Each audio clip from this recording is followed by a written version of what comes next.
प्रेम प्रसंग में अक्सर खौफनाक वारदात को अंजाम दिया जाता है। नालंदा जिले के परवलपुर थाना क्षेत्र अंतर्गत पिल्लिच गांव में एक प्रेमी ने अपनी प्रेमिका को घर से बुलाकर हत्या कर दिया। जैसे ही हत्या की खबर प्रेमिका के पिता को लगी, तत्पश्चात प्रेमिका के पिता अपनी बेटी के शव को घर लाकर दाह संस्कार की तैयारी कर रहे थे। इसी बीच अचानक पुलिस पहुंचकर डेड बॉडी को कब्जे में लेकर पोस्टमार्टम करवाती है। लेकिन आज घटना का 13-14 दिन बीत गया है, बावजूद अभी तक पुलिस मौत के कारणों को नहीं ढूंढ सकी है। हमारे साथ वही पीड़ित पिता रामवृक्ष मांझी हैं, जिनके इकलौती बेटी की हत्या कर दी गई थी और हत्या का ये आरोप अपनी बेटी के प्रेमी पर लगाए हैं। बाकी सब कुछ ये बताएंगे कि आखिर क्या कुछ इनके साथ समस्या है और किस लिए ये बिहार शरीफ आए हैं। दर दर भटक रहे हैं, कभी एसपी कार्यालय, कभी डीएसपी कार्यालय, कभी न्यायालय, कभी तरह तरह और अन्य जगह कार्यालय पहुंच करके ये न्याय मांग रहे हैं। क्या नाम हुआ आपका? रामवृक्ष मांझी। क्या घटना हुआ रामवृक्ष जी आपके साथ? घटना हमारे साथ हुआ कि हमारे बच्ची को प्रेम था उससे। एक ही किसान ही वो गाड़ी चलाता है, हमारा बच्ची वहाँ धान रोपता था और काम करता था और उसी का अनुसार उससे प्रेम भाव हुआ। किससे? सन्नी कुमार से। सन्नी कुमार? हाँ, किस गांव का है? पिल्लिच का। ओ, पिल्लिच का हाँ, है। क्या नाम है उसके पिताजी का? पिताजी का नाम है जाटो गोप, यानी जाटो यादव के पुत्र सन्नी से आपकी बेटी का प्रेम प्रसंग था। हाँ, ये पूरा गांव जानता है, हम थोड़े कह सकते हैं, पूरा गांव बच्चा बच्चा तक के जानता है इस बात को। या नहीं है कि छुपाव रूप में है। बच्चा बच्चा तक बूढ़ा जवान टोटल जानता है। बेटी का क्या नाम हुआ? कविता कुमारी। कविता, यानी कविता का प्रेम प्रसंग सन्नी से था। हाँ। फिर क्या घटना घटी? फिर घटना घटा कि होली का टाइम, होली का बिहान हो करके 16 तारीख को रात में हम लोग खा पी करके बच्चे के साथ सो गया। 3-3:30 बजे हमारे आँख खुला, हमने देखा कि बच्ची घर पे नहीं, घर में नहीं है। हम लोग बाहर निकलने का कोशिश किया, पत्नी को उठाया, बाहर निकलने का कोशिश किया। हमने बाहर निकलने का कोशिश किया तो देखे हैं कि मुख्य दरवाजा बंद है बाहर से। अच्छा। हाँ, बाहर से घर का दरवाजा बाहर से कुंडी लगा हुआ है। हमने छत पर चढ़ गया, निकले तो कैसे, छत पर चढ़ गए।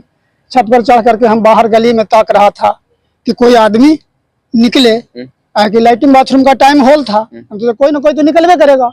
एक लेडीज निकला तो हमने उसको बुलाया कि कुंडिया बाहर से खोल दे। उसने बेचारी कुंडी खोल दिया, बाहर निकले। निकलने के बाद इधर उधर दोनों खोजे, रात में कहाँ जाए खोजे, इधर उधर खोज उज करके जैसी घर में जा करके बैठे, थोड़ा देर सोच विचार कर रहे हैं कि अभी तक के आया है नहीं, कहाँ गया भाई, क्या हुआ। उतने देर में एक लड़का आया हमारा बगल का, वो भी लाइटिंग के लिए गया था। उस समय लाइटिंग के टाइम होल था, सबको देखने रुके जाता है, जहाँ पर बॉडी पड़ा हुआ था वही रुके सबको जाता है गांव का। तो उसने आकर कहा कि फलना फलना रामवृक्ष आपका बच्ची है जो सुंदर पोखर बर्तर पड़ल है।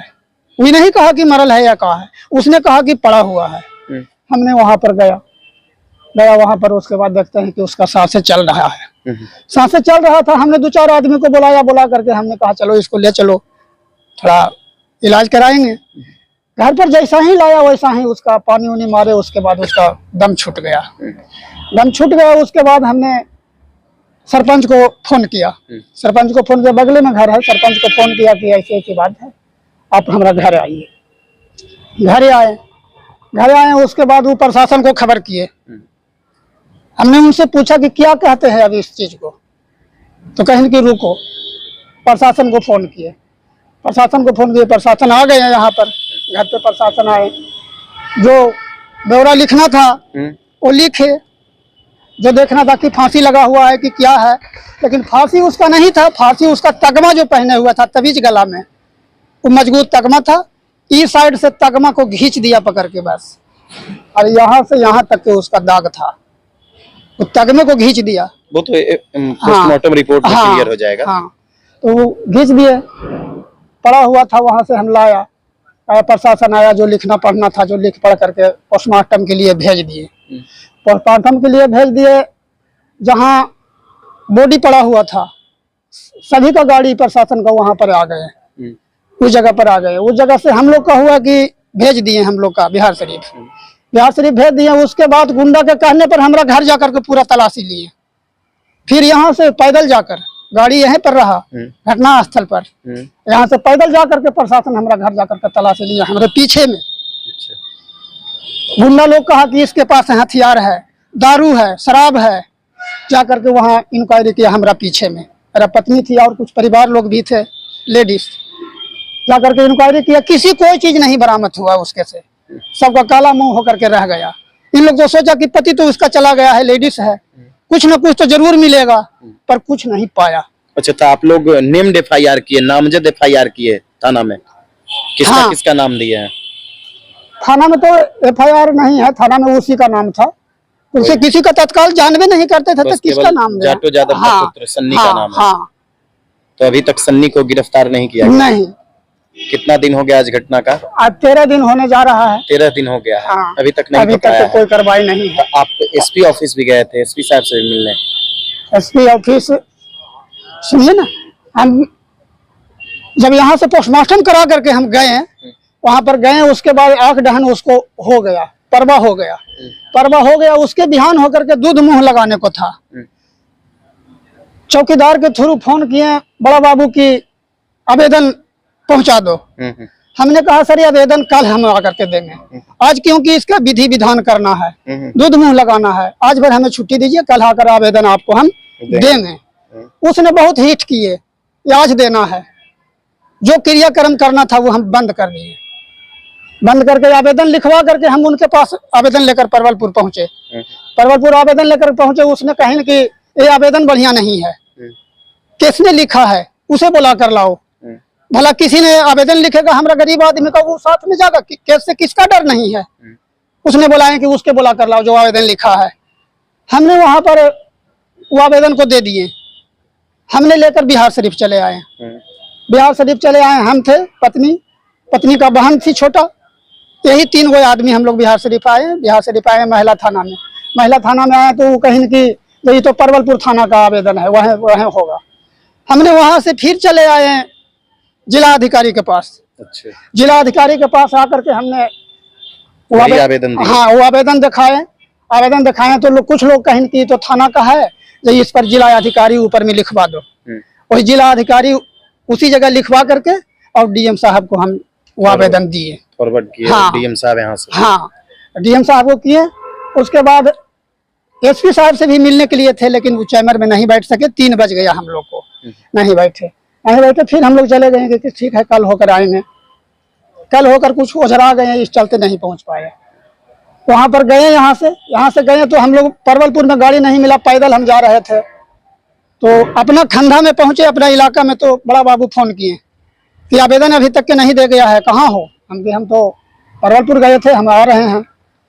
तो बोलो कितना देर में आएगा? हम कहा कि 20 मिनट में आ रहे हैं, अपना खंडा में पहुंचे हुए हैं, 20 मिनट में आ रहे हैं। तो बोले आओ जल्दी, हम तुम्हारा घर बैठे हुए हैं आवेदन लिखने के लिए, हमें कहा आदमी लेकर बैठे हैं, जल्दी आओ घर। घर पहुंचे तो वहां पर कोई नहीं है, वहां पर कोई नहीं, तो झूठ बोले, वहां पर कोई नहीं थे। फिर 5 जैसे ही बजा, 5 जैसी बजा, जैसी परवलपुर से फोन किए कि आवेदन लेकर अभी तक के तू नहीं आया है, तो आओ। हम कहा सर इस टाइम हम नहीं जा सकते हैं परवलपुर, कल ही 11 बजे आपको आवेदन हम देंगे, इस टाइम हम नहीं जा सकते हैं। अच्छा, क्या लगता है कि कैसे, किस कारण से उसकी हत्या की गई, क्या कारण है? आपकी बेटी की हत्या किस कारण से की गई? कारण यही था कि उसका ऐसी टहलाना था ना, उसको कुछ करना था ना, शादी करना था ना ब्याह करना था, उसे ऐसा ही टहलाना था और टहला करके उसे भोरावा देते रहना था। हमने उसका शादी तय कर दिया था। अच्छा, आप अपनी बेटी का शादी तय किया था? उसका कुटुंब देखने आने वाला था, फोटो सब लेकर के गया था उसका। इसी का चलते उसका हुआ कि 10 दिन कहना, होली के पहले गाली गलौज भी हुआ मोबाइल पर। अच्छा। उसने कहा कि लेकिन ऐसा भी चर्चा है कि आप लोग का पहले कंप्रोमाइज हो गया। हाँ, कंप्रोमाइज हुआ था, 15,000 रुपया भी हुआ था। 15,000 रुपया वो तो सरपंच लिया था, हमारे सामने कोई ऐसा पैसा की बात नहीं हुई है। अच्छा। हाँ, वो जो किया है, जो सरपंच किया है, का लिया है का नहीं लिया है, सरपंच अभी जीवित है। क्या हुआ था उसमें? उसमें यही हुआ था कि समझौता किया, अपना बच्चा को भी संभाल लो, तू भी अपना बच्चा को संभाल लो। तो जुर्माना यानी 15,000 रुपया लगा था। उसने लिया। तो सरपंच दरोगा के दिया, किसको दिया भगवान जाने। उससे पैसा से हमको कोई वास्ता नहीं है। तो जैसे आरोपी के हाँ। परिवार का कहना है कि भाई हाँ। हम लोग पैसा दे करके हमारा बेटा छुटकारा पा लिया था, हाँ। हमारा बेटा प्रेम प्रसंग नहीं करता था। नहीं होते रहता था। हाँ। वो लोग का कहना है कि भाई हाँ। हमारा बेटा मर्डर नहीं किया है। मर्डर उसने न किया तो किसने किया? फोन करके बुलाया उसने तब। उसी ने फोन हाँ करके तब बुलाया। का। तो क्या लगता है कि हाँ। पुलिस से न्याय मिलेगी आप लोगों को? देखिए पुलिस तो अभी तक के कोई कुछ कार्रवाई नहीं कर रहे हैं। अभी तक कार्रवाई हाँ नहीं पुलिस हुआ। तो उनसे मिले हुए हैं। पुलिस वाले मिले हैं? हाँ। क्या कहिएगा एसपी साहब से? कहेंगे जो हमारा अन्याय नहीं मिल रहा है वो अन्याय कहेंगे उनसे। तो देखिए ये रामवृक्ष मांझी हैं और 17 तारीख को इनके बेटी की हत्या कर दी गई थी। आप लोग उस घटना के बारे में क्या कुछ सोचते हैं कमेंट बॉक्स में जरूर बताइएगा और निश्चित तौर पर एक पिता को न्याय मिले इसलिए इस वीडियो को ज्यादा से ज्यादा लोगों तक शेयर कर दीजिए ताकि इनकी बेटी के जिस प्रकार से प्रेम प्रसंग में जाल में फंसा करके, प्यार के जाल में फंसा करके हत्या किया गया है, निश्चित तौर पर एक पिता को न्याय मिलना चाहिए और पुलिस को इस मौत के कारण को ढूंढना चाहिए कि आखिर मौत किस कारण से हुई है और किसने उसकी हत्या की या फिर मौत का वजह क्या रहा है। ये तमाम चीजों पुलिस को तहकीकात करनी चाहिए। फिलहाल अभी पुलिस इस पूरे मामले की गहन तहकीकात कर रही है। अब देखना यह है कि आखिर पुलिस कब तक इस मामले का उद्भेदन करती है, कब तक इस मामले का पर्दाफाश करती है। बाकी आप हमारे साथ बने रहिएगा। वीडियो देखने के लिए धन्यवाद।